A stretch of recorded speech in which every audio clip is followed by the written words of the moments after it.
The tensions in Eastern Europe are on the rise again. Belarusian leader Lukashenko has taken to a public stage to threaten his neighboring nations. Listen into this. Славянских народов мы всегда им поперек горла. Они хотят воевать на чужой земле. В данном случае Литва, Латвия, Эстония и Польша. Так что ни в каком другом статусе эти государства Западу не нужны и не интересны. Если хотят в очередной раз исчезнуть с карты мира, это будет их выбор. The latest threats from Belarusian President Alexander Lukashenko against his Western neighbors. In a speech that's already sending shock waves across the region, President Lukashenko has once again threatened Poland, Lithuania, Latvia, and Estonia with the possibility of war. He warned that these countries could be annexed by Russia and Belarus if, in his words, they continue to serve the West's aggressive plans. Let's break down what's behind these threats and why they matter. Lukashenko's comments come at a time when tensions between Russia, Belarus, and NATO are at their highest since the Cold War. Poland, Lithuania, Latvia, and Estonia, all NATO members, have been among the strongest supporters of Ukraine since the Russian invasion began in 2022. They've provided military aid, taken in millions of refugees, and called for tougher sanctions on Moscow and Minsk. They have also been training grounds for the military support sent Ukraine's way.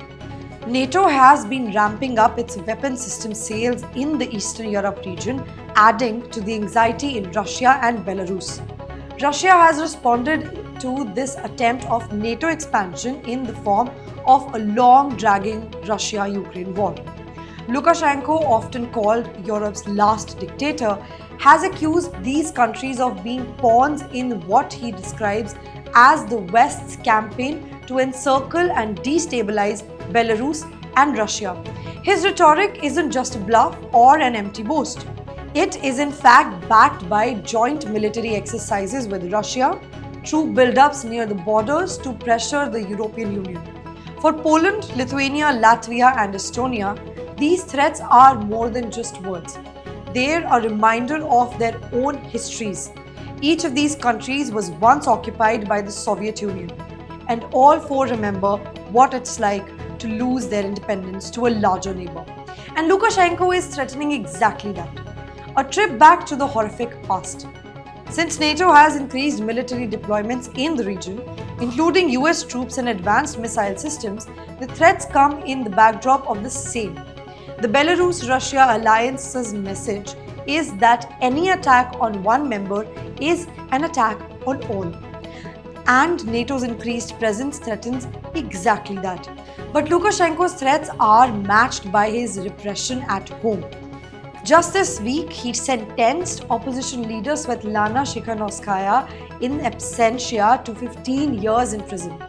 Tikhanovskaya, who fled Belarus after the disputed 2020 election, has become the face of pro-democracy movement.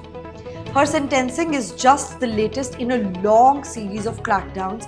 Since 2020, thousands of activists, journalists, and ordinary citizens have been jailed, tortured, or forced into exile.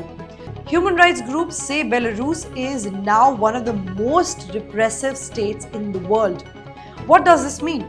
Lukashenko is making it clear that any dissent, whether at home or abroad, will be met with force.